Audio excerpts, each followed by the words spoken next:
Hi again, everyone. Welcome back. Sorry we're starting this session 10 minutes late. We will have 10 minutes afterwards. This, I'm very happy to say, is a session on artist training. It has been devised by Kate Rich Skeller from Urban Voices Foundation, Urban Voices Project in Los Angeles in USA, who is online, and Daniela Gertzman from Making Things Up in Manchester. And Daniela's colleague, Jade, is here in London speaking. So thank you especially to those two for coming up with this idea, which originally was a kind of workshop on artist training, but it's morphed into a presentation with some really interesting artist training possibilities that might spring out of it. I'm hazard a guess. And we have Farah from Laban in Lebanon online, and Rico from the Umusov Choir online as well. And Jodie, who is going to chair this wonderful panel. Jodie is another of the AHI associate leaders and an amazing choreographer, artist, producer, guru. So over to you, Jodie. Thank you. Thank you, Matt. Okay, hello everyone, welcome. Thanks for coming. So let's get started. So we've got our panel here for the Artist Training and Support for Artists session. And so we'll just go around and do an introduction for each person. So hello everyone on Zoom as well. So should we start? Yeah, should we start with Kate? So we'll introduce ourselves and our work. Great. Sure. Hello everyone. Good morning from Los Angeles, California. And I know it's afternoon there. I've been with you this morning for about 2 hours, so I feel almost like I'm there. But I'm here. I'm grateful for this opportunity to have an important conversation about how do we share the work that we do so that others can really play with us and join, not only in group experience, but in doing the work. So it's not just happening, here, but others are doing it also. So what are the environments that we can create so that the people that are from the community can also be teaching and sharing the work that the art that they do and love. So that's part of the conversation. Is what is it that we know how to do to share our work and our art with each other? And it's a question that's being asked in my neighborhood, right? But also it's nationally in U.S., but also internationally with the World Health Organization, thinking about how do we train teaching artists to facilitate groups with vulnerable populations.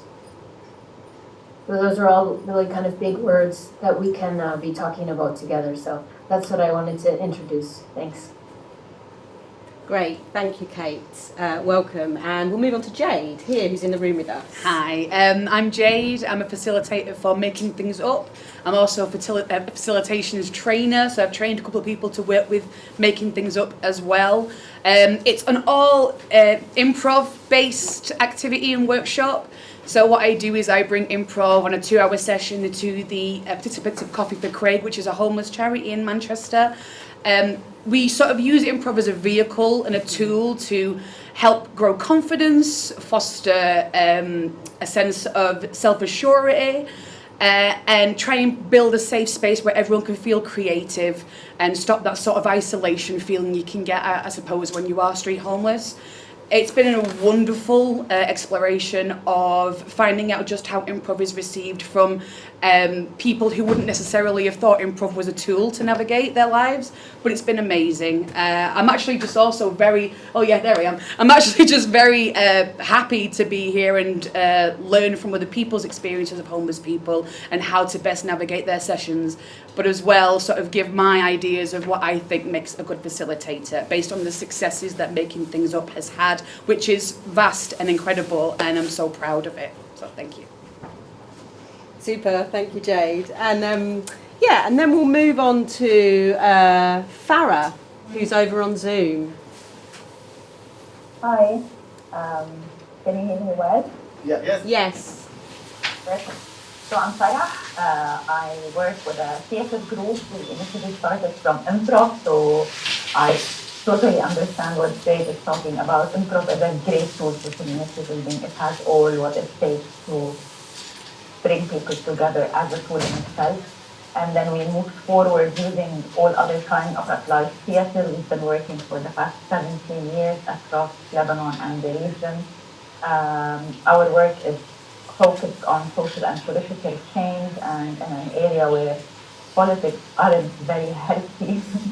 It's very complicated to be an artist and to be an activist. And what we do is we try to spread the kind of work that we do with different communities, and definitely most of those communities can be described usually as vulnerable or as marginalized communities, and how we share that work with them and how we make sure that they are equally equipped to create their own work as well, and to use those tools and not make them more and more elitist and far from what the community really needs as a means for expression. And I'm looking forward to this conversation.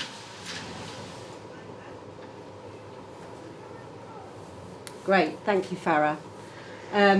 Okay, and then finally we'll move on to Rico. All right, we're going to continue and then we'll come back when the translator is ready. And so we'll fire off with the first question, which is, what makes you feel comfortable and welcome in a group? And shall we start with Kate?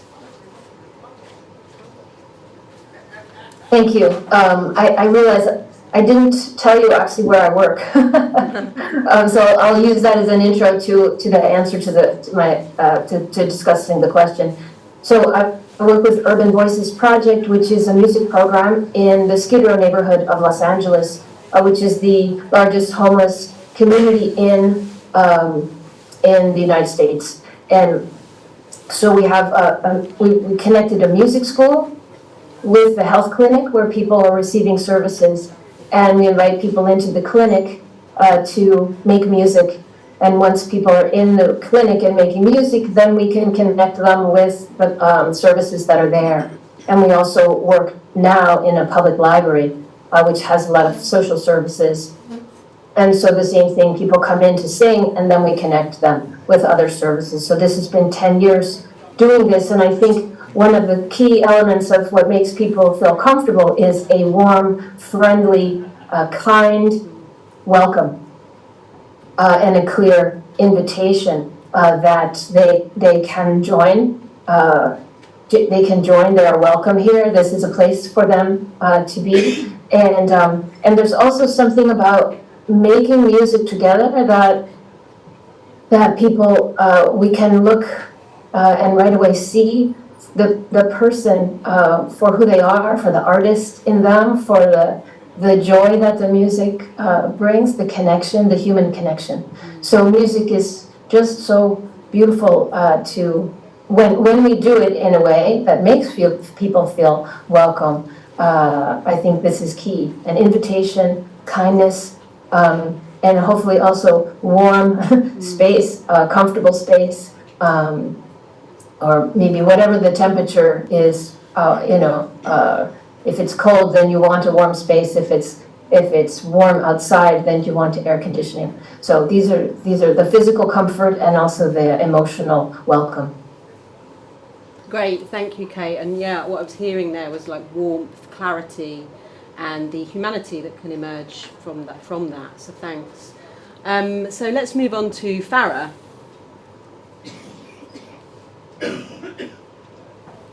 Well, to answer that question, I think as a trainer myself, when I step into a stage, because also we step as a group, we are a group that comes together, and usually we are performing.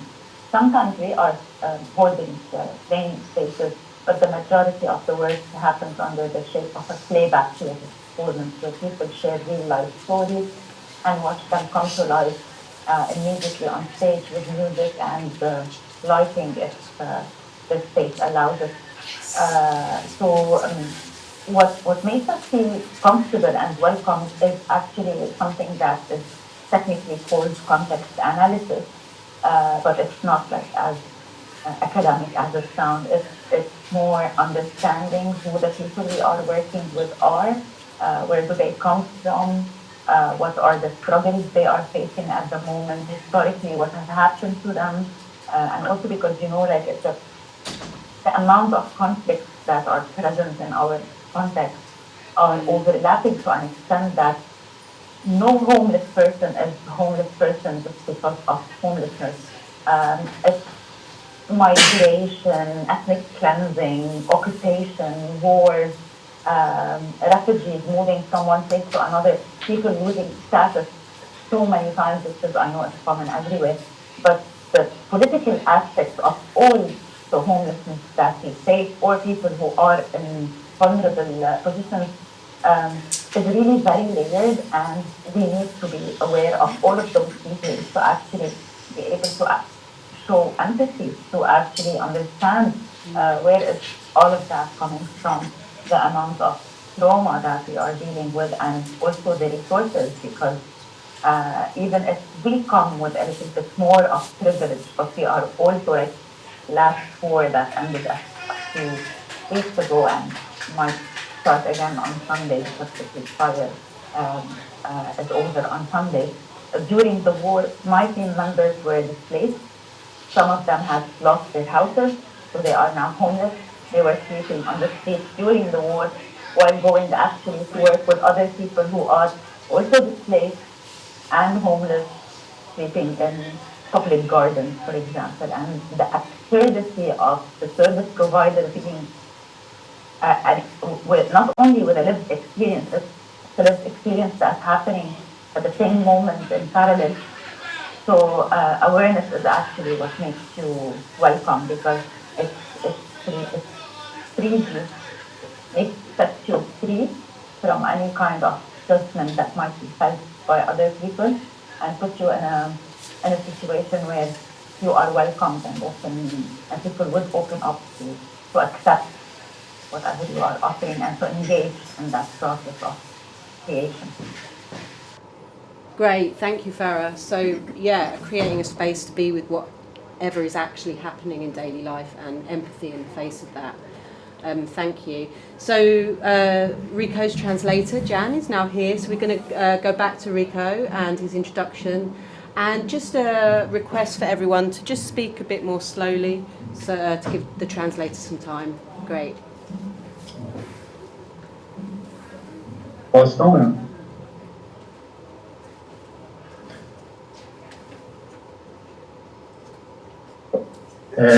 Boa tarde agora, pessoal. Good afternoon to you, everyone.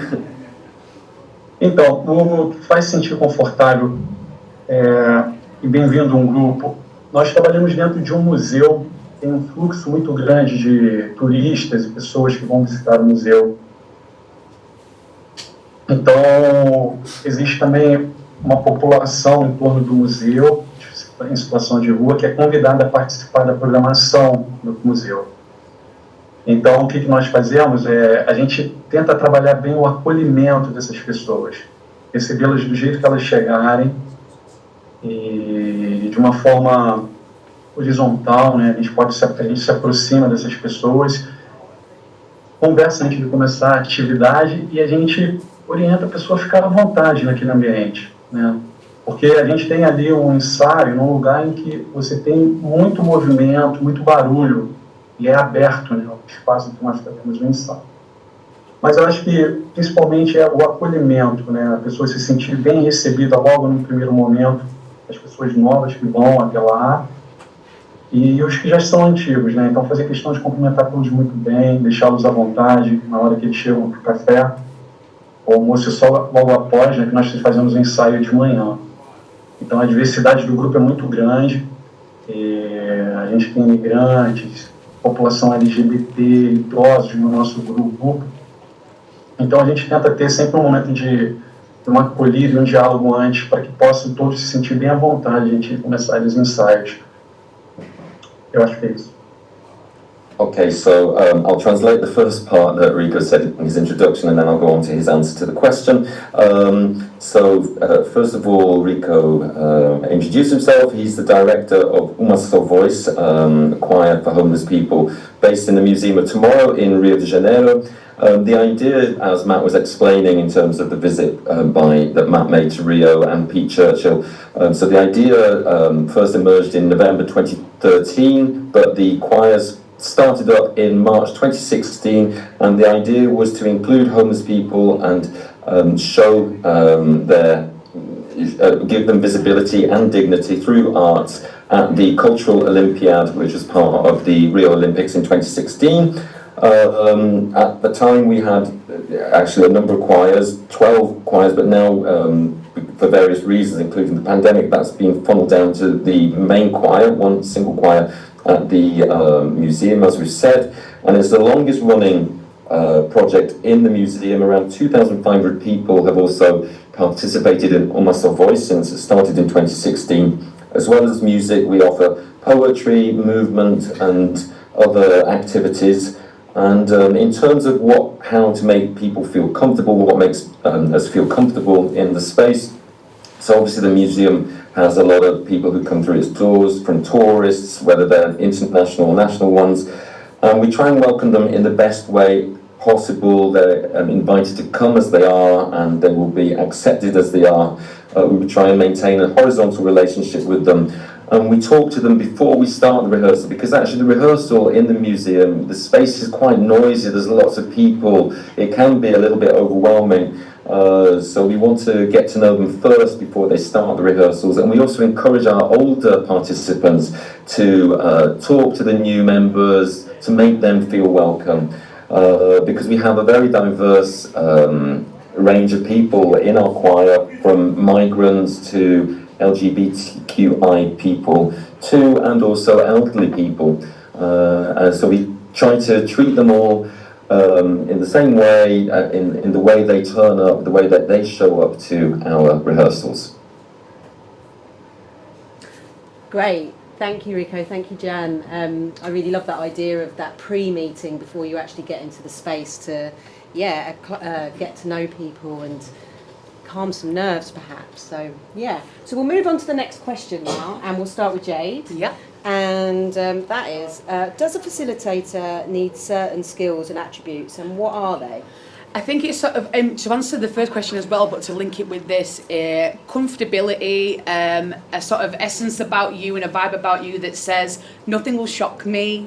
You're not going to say or do anything that's going to make me feel uncomfortable. I think having that attitude from the get-go is a really nice, safe attitude to have with people that worry about judgment, who worry about being portrayed in a way that isn't necessarily a conventional way of knowing somebody. I've never known someone's home stature because they walk through a door like I have with Coffee for Craig. Like, I know if they're using that facility, they do not have a home. So it's kind of strange to know that from the get-go, and that's quite exposing for people who know that walking through that door means that is an obvious trope of their life. I think one of the ways that I've grown as a facilitator in doing this is making sure that I make my art as accessible as possible. And the very improv nature that underpins improv is that it is accessible. You know, anyone can do it. We improvise all the time. Every conversation you have with somebody on the fly isn't something you rehearse for hours before. You're having a conversation, you're improvising it, right? So it's letting them know that is just something they do every day, and that's how accessible it is. With that as well, I think knowledge of your skill is huge, and knowing how to adapt it in the moment is also really, really huge. Adaptability and moving with the session, not against it, is fundamental to putting on a good session for these people. I think if not knowledge, then just having the persona that really lets people know that they are safe. Let them know that they can trust you. Be the first one to poke fun at your own crazy ideas. Be the first one to show that failing and failing up is the best way to do improv. Be a shining example of what you're doing to the point where there's nothing that could faze them either in that session. As well, whip away the idea that they're performing. That's terrifying for anybody doing something for the first time. And a practical method of doing that for me was to keep every single activity, exercise, game around a circle on a table. Remove the audience and performer aspect of what you're doing. That's terrifying for somebody who doesn't have performance on their radar. They've got much bigger things on, right? So take that away. Keep everything around a table, keep everything, where you can see everybody who's doing it, and you have shared wins, you have shared failures, you have shared moments, and I adore that. And if you want to try and get them more into performing, or they have a thirst for it, as each session progresses, whip away the idea that you have a table around you, stopping you from doing that. Start to be an example of getting up and doing stuff, Be the sort of facilitator that is the first to look like the fool. And I think that's an absolute key fundamental in being a good facilitator. Great, thanks Jade. Yeah, I love the idea of improvisation as super accessible, because I'm super into improvisation and I love it, and I think it's just finding the right way in, that before we know it we're tricked into doing it and we're there. Yeah. And so thanks Jade. Let's put that question to Rico. What does a facilitator need? Does a facilitator need certain skills and attributes, and what are they?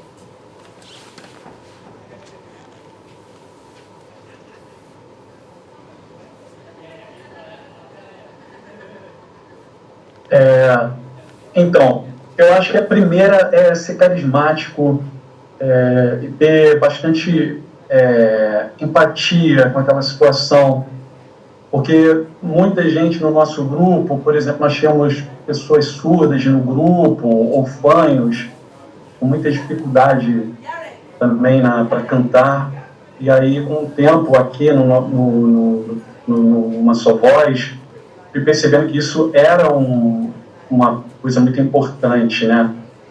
Ter afinidade, criar essa afinidade. Agora, uma coisa que foi falado, né? A nossa amiga acabou de falar, né? A gente ter as músicas fáceis, né? Que sejam músicas de fácil execução, para que todos possam participar dando o seu máximo, né? Então, eu acho que a habilidade, né? Que a pessoa precisa ter atributos na questão dos ensaios, pelo menos como a sua voz funciona muito bem, é você ter muita empatia, carisma com ele, ser comunicativo, né? E você ter também um pouco de consciência. No caso da música, aquilo que vai ficar fácil para que todos participem, cantem, sintam orgulho de estar cantando aquilo daquela forma, né? Eles sentirem que ficou muito bom, mas dentro de cada nível, né? Porque se você tem pessoas surdas ali, fanhas, com muita dificuldade, você precisa ter essa sensibilidade para poder fazer o trabalho a partir desse olhar, né? Dessa realidade.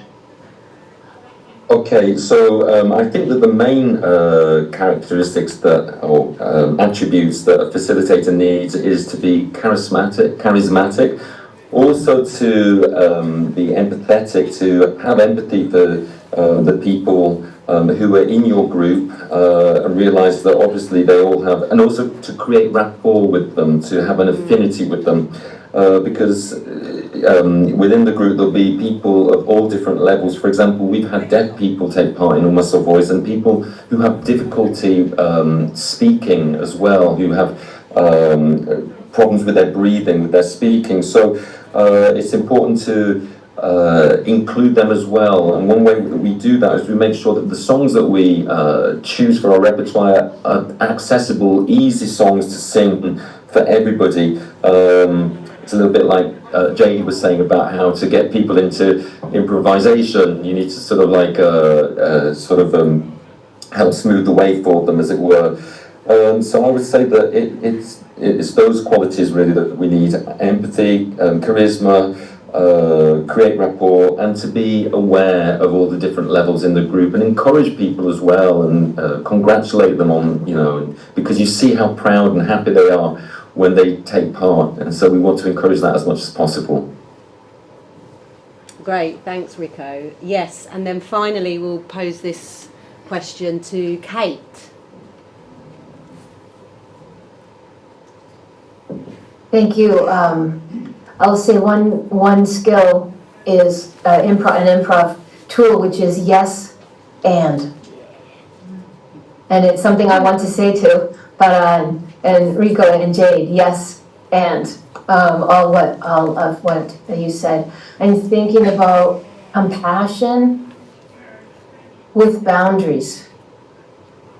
So something I say agree all that you said, and also thinking compassion with boundaries, so that we can have some agreements that that this is how we care for each other, and also letting people share the impact and the intent.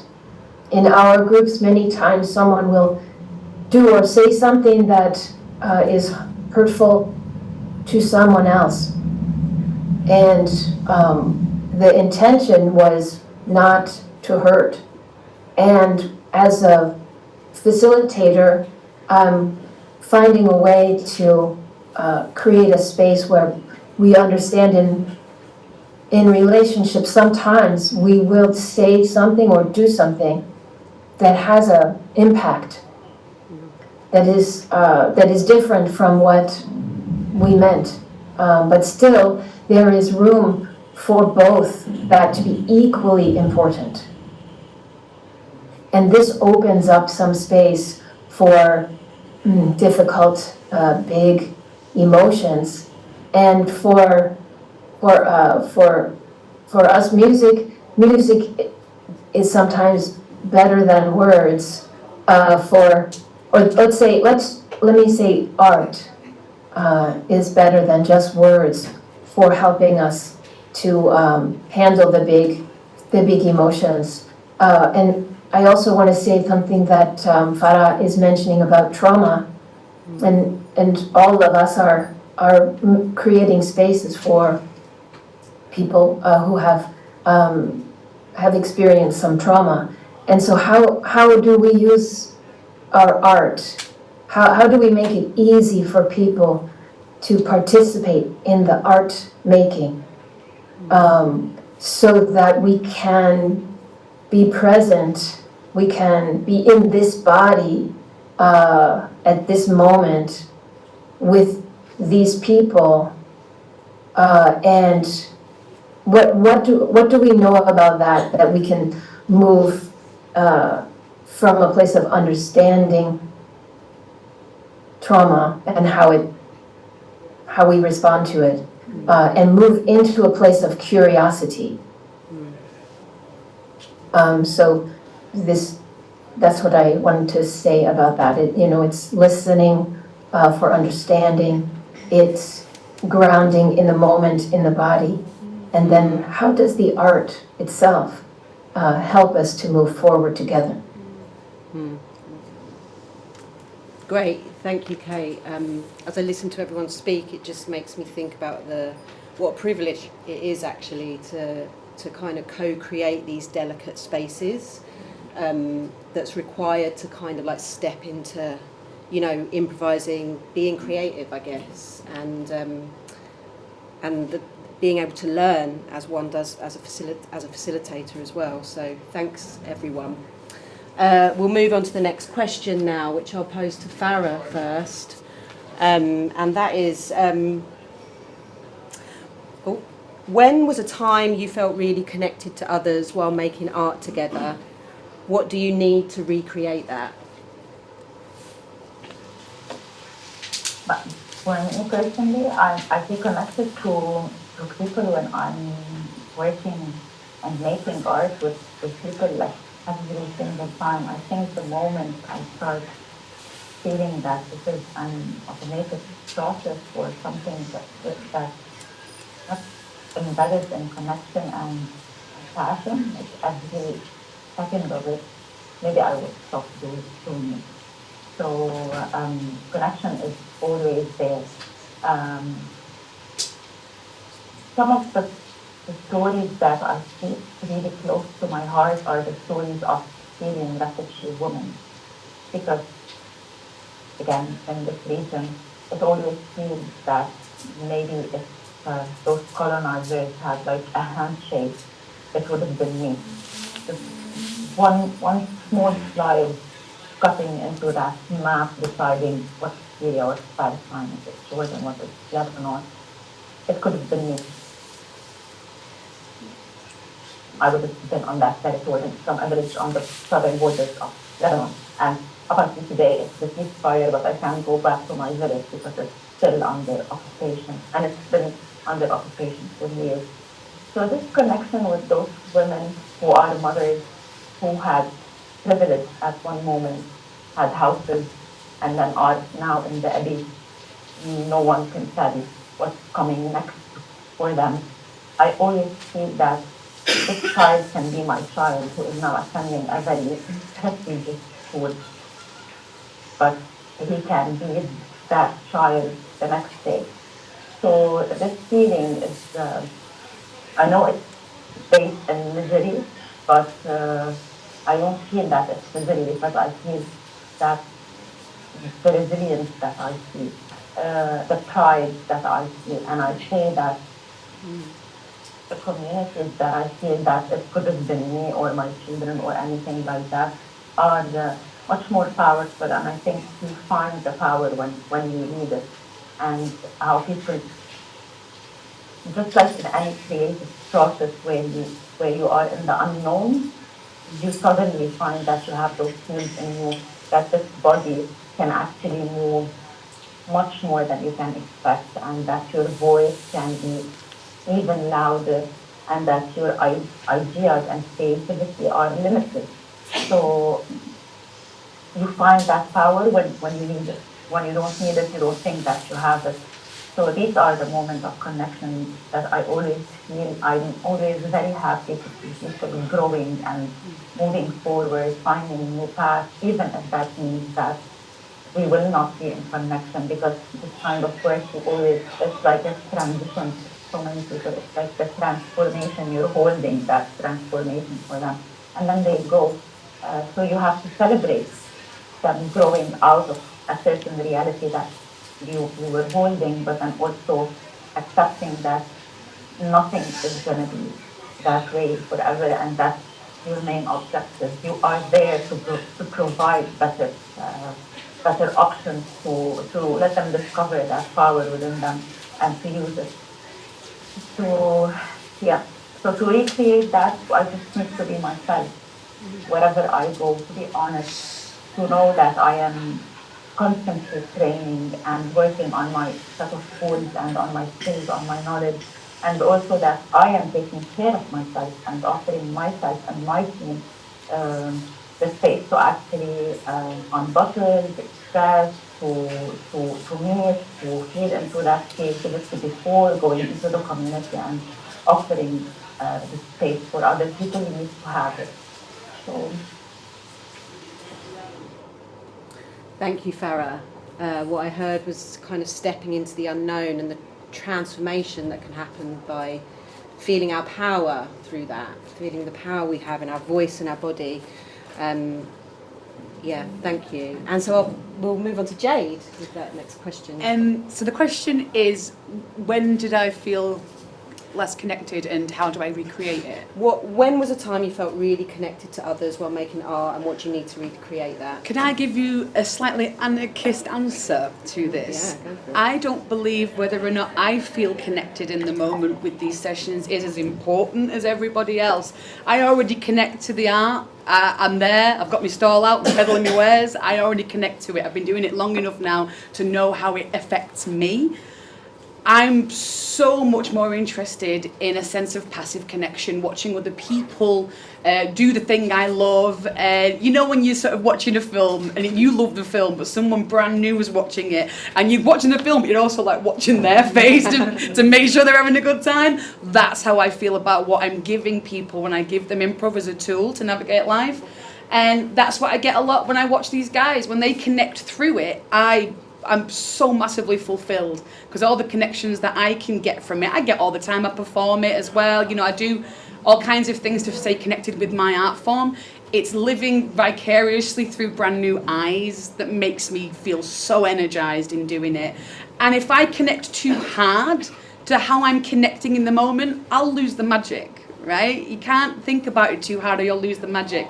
I didn't know just how much these sessions were benefiting people until I spoke to the person who runs the charity itself, and she gave me a bunch of quotes that they'd written in feedback, and one that was the most moving that I had no idea I could anticipate was, for 2 hours every week I feel like a human being.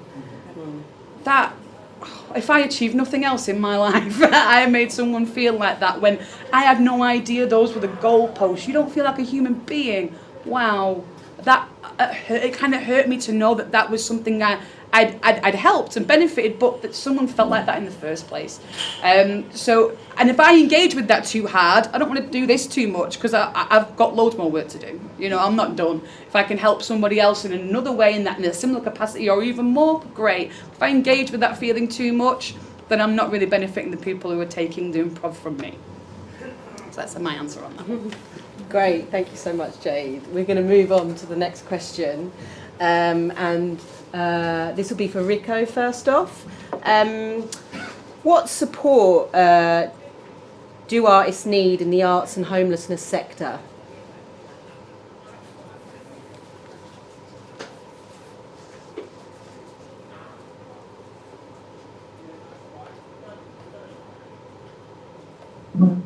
Então, qual o suporte para os artistas que precisam do setor de arte sem teto?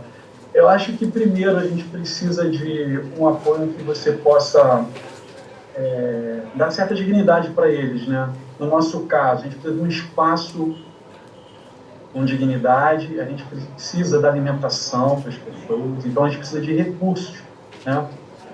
A gente precisa da ajuda também de voluntários, né? Na parte da psicologia, às vezes da assistência social, um suporte para que, tanto nos ensaios quanto a gente for sair para as apresentações, a gente consiga fazer o serviço dividindo o trabalho, né, para que todos possam fazer esse trabalho da melhor forma possível. O nosso grupo, às vezes, eu saio com 50 pessoas para uma apresentação. Então, você precisa de suporte, você precisa de ajuda, você precisa de apoio. E quando a turma vai também para os ensaios, uma pessoa em situação de rua, ela tira aquele horário para estar com a gente. No caso, aqui no Brasil, a gente faz os ensaios de manhã e à tarde. Ele para de buscar, que a gente chama aqui de corre, né? Ele conseguiu o café, o almoço, para poder estar ali naquele momento. Então, a gente tem que oferecer isso para as pessoas.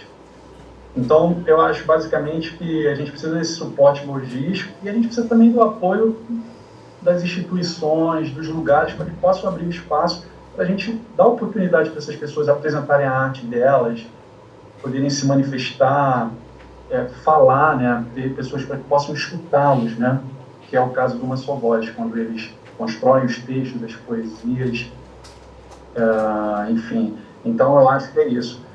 Como, por exemplo, hoje, né, a gente está tendo essa troca de experiências, né, e isso também é necessário para a gente, né, e a gente também ter acesso a lugares e pessoas para que a gente possa se desenvolver no assunto, nos temas sobre população em situação de rua, né.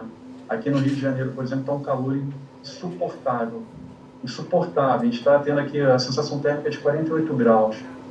Como que essas pessoas que estão no centro da cidade estão sendo atendidas? Então a gente precisa se desenvolver também, entender o que está acontecendo. Eu acho que é isso. So the support that I feel that artists need, the artists that come to our choir, is first of all we want to offer them dignity through this work.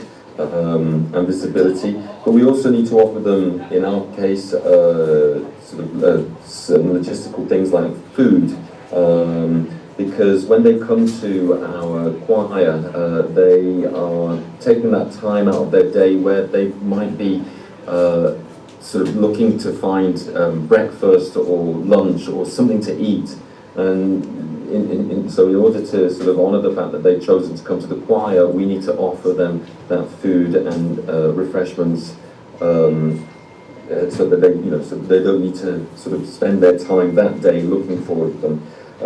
We also, as an organisation, personally, we need support from our volunteers. We have volunteers who are psychologists, who are social workers, because when we go to performances, sometimes we take 50 artists with us to sing, and to be able to sort of manage all those people, we need to share the sort of, as it were, the work between us with, so we rely a lot on volunteers ourselves. And we also need support, they also need support from the institutions, the cultural centres in the city, so that they have this space in order to rehearse and also in order to show their art. The other thing that I would say is really important for us is having this kind of debate, this kind of panel, so that we can develop our skills as facilitators. For example, at the moment in Rio, it's really, really hot. The sort of field temperature, as it were, the sort of thermic sensation, as they say in Portuguese, is 48 degrees. So how on earth are they coping in this heat on the streets? We don't know, but we need to find an answer, and we need to find out how we can help them deal with this situation. Great, thanks, Rico. Yes, the importance of like coming together across, different locations to talk about practice and what's going on is so valuable, because we can be often working in quite a bit of isolation in some ways. So thanks for bringing that up. And so let's move on to Kate about with that same question. I'm just so moved by the sharing of the work that we do. And I'm hearing that there's so important to connect to our values. Farah spoke of the passion and the connection to our values, and Jade to the work, the creativity. I trust the music knows, will hold us and move us forward. And I need to just trust that and sort of give into that. And then with Rico reminding us that meeting the very basic needs of the people, dignity and food, emotional, physical needs, is also so important, that we meet someone with as a whole person, and then remember that we are in an art space, so that we can use our imaginations, our humanity, our creativity to accept what is happening and move together forward. And yesterday I was speaking with someone who sings in the choir, and asked her, what do you need in order to begin to facilitate your work? Not just be a teacher or not just be a performer, but actually share your music with people so they can have an experience together. And she really spoke to what we talked about in the last panel, which is she needed to feel welcome. She needed to feel invited to do that. And she wanted really me to be sitting there with her and do it with her until she felt confident. And I think that's one of our roles too, is just to be there with people and listen deeply to what they need and what is important to help them move forward into their self-expression, to their ability to share and move forward. Thanks. Yeah, thanks, Kate. So being there with people, whatever that takes. And Jade.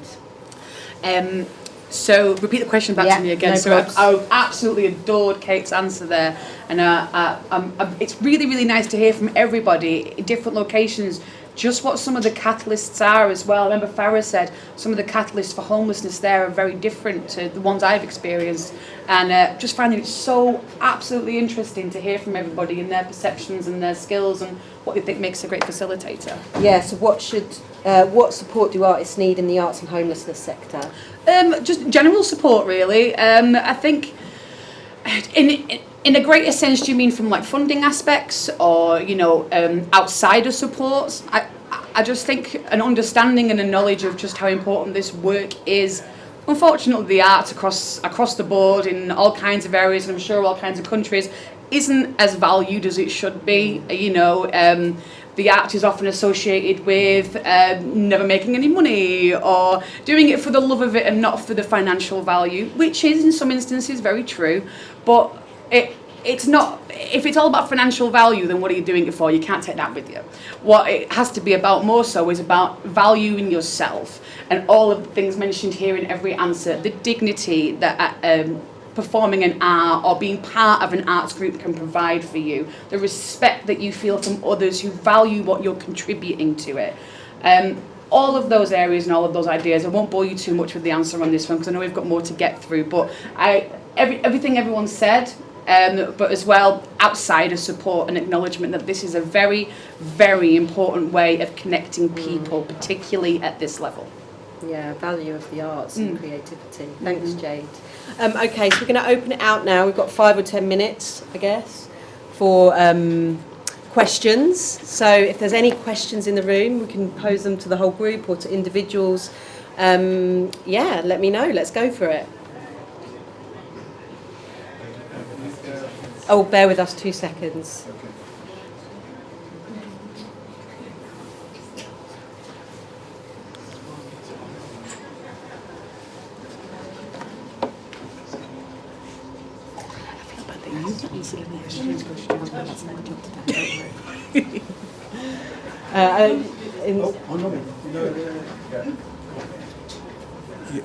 Hello, yeah. That's just for online people. Yeah. That's For the for online people people. online, so they can hear you talking to you.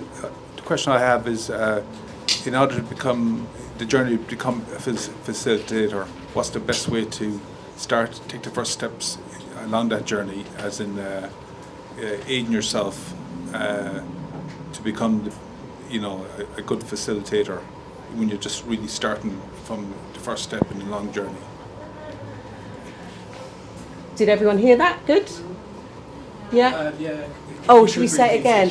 So what are the steps to becoming, what's the first step or the steps to becoming a facilitator? Yeah. Yeah. Anyone that would like to answer that, or should we go? Let's go, Rico, let's go for Rico.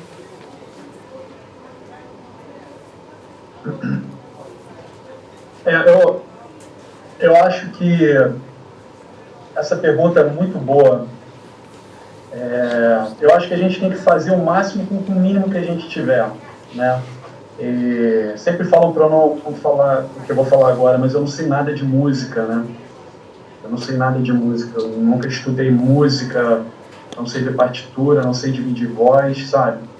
Mas eu tenho vontade de fazer. Então eu acho que é você dar o máximo com o que você tem, com a ferramenta que você tem, né? É claro, a arte ela é fundamental, é o veículo para a gente fazer todo esse trabalho, né? Mas se eu fosse ficar esperando, estudar para fazer o que eu desejava, o que eu sonhava, que era estar perto das pessoas, colaborar de alguma forma, estar junto ali, as coisas não iriam ter acontecido como aconteceram.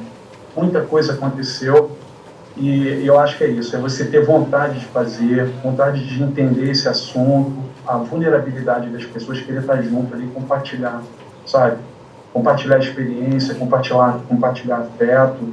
Então é isso. Claro que na jornada você vai estudando, você vai aprendendo, mas é o começar, é passar a mão e começar a fazer, a trabalhar.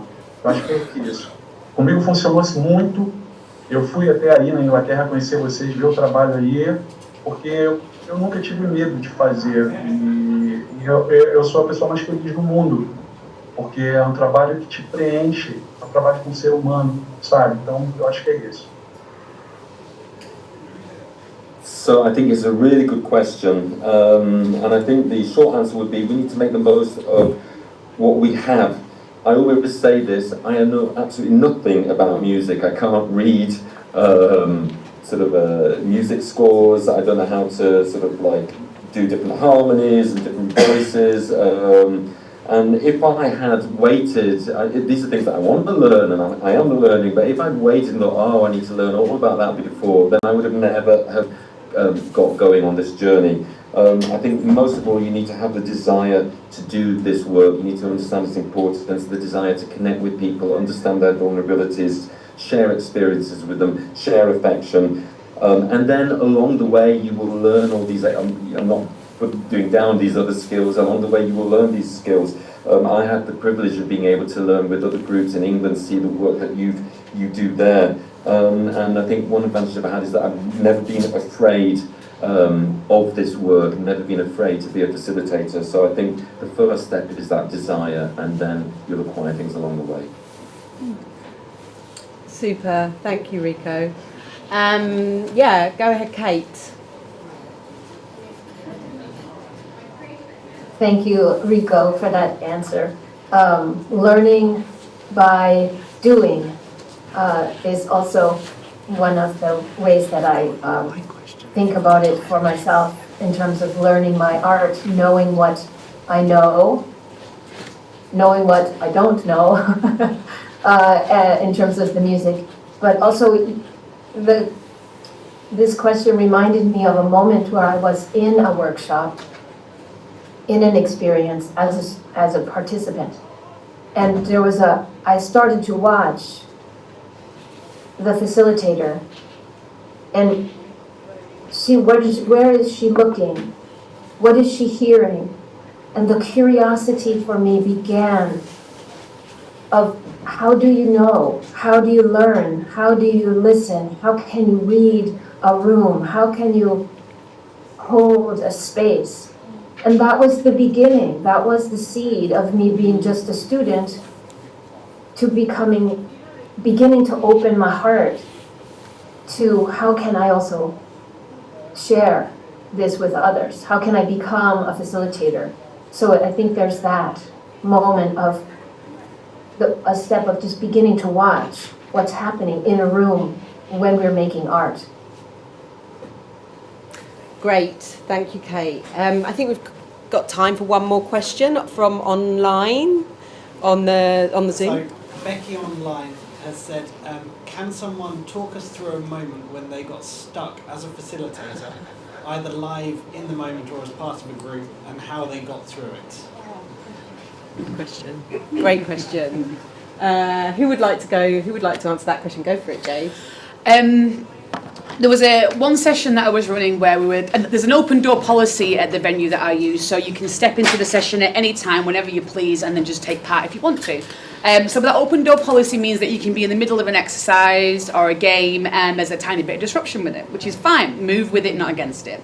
So the door opens and a fella was coming through who had like dried blood around his mouth, and he'd said, I got hit in the face with a baseball bat about 2 days ago. I haven't been able to eat since because my mouth's so sore. Is there anything soft anybody can donate to me here that I can eat? And before the Coffee for Craig people had a chance to run upstairs to the storeroom, everybody who was homeless and a participant opened their bags and offered this person whatever they had that was soft enough to eat.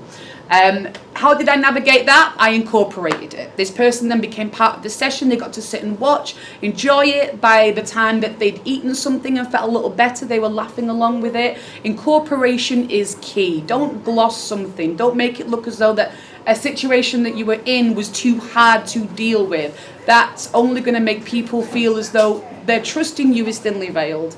They can't completely trust that you can own a situation, because if something does come along and disrupts it, you suddenly lose all focus, you lose all command and authority of the room. you have to appear as though, even though that is something that is going to stick with you as a human being, that is something, at the time I dealt with it, later on when I cooked my tea, I had a cry. But that's because you're going to, because the human in you comes out then, because it's allowed to. But at the time, the facilitator that is moving with the session has to be the governor of that situation. Yeah, great, thanks Jade. Anyone else on Zoom like to contribute to that question? Yes, Farah. Yeah, I would like to talk about a very, very recent experience during the war a few months ago. So I was in an area that was considered up until that night a safe area, and I was facilitating a workshop with some colleagues. So we were around 18 people in that room, and that I don't know if you've been following up the news, but it was usually that they send alarms that some areas are going to be bombed, and you would have like 5 minutes to evacuate. So we were in a certain building, and then in less than 5 minutes, we received 12 notifications about buildings that are really close by that would be bombed. But then you never know if it's going to be small bombs that might hit one apartment in that building or actually demolish the entire building. So, and the few buildings around it. And then by the time we realized that this is all very close to us and we need to leave, the streets were flooding with people trying to evacuate. It was impossible for us to be able to move from that area. And it was very hard. I was in charge of that session.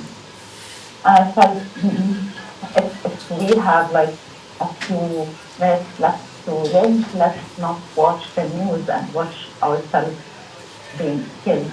So we decided to put aside all the news outlets, and then we stepped inside and we did an improv game, honestly, which is a very fun game. It's very fast because we didn't want to engage in a very long scene or something that is very expensive and might make people need to think more. It needed to be something really fast where everyone would be moving and like channeling all that kind of emotions. And then we heard all those bombings happening around us. Luckily, it wasn't, none of them was the kind of few buildings altogether. It was smaller attacks. They were horrible. It's still war, not to say that it was okay, it isn't. And then an hour later, the streets were empty, ambulances would pass by, and then we could leave. But then I think for me it worked because we were able to contain all those emotions rather than letting people go out on the streets and be exposed to more danger. So staying there was a safe decision, a safer decision. And then also while we stay there, manage whatever is coming our way and not to freak out, because there is nothing really that we could do in such an intense, highly unpredictable moment. So sticking to the tools, sticking to the art, sticking to the creative process is always a way to create distance from the horrible, unbearable reality. And it works. Yeah, thank you, Farah. Thanks for sharing that. How art can help in times of such challenge, you know. Okay, so I think that's all we've got time for. So thank you everyone for coming. Thank you to all our speakers for such generous sharing and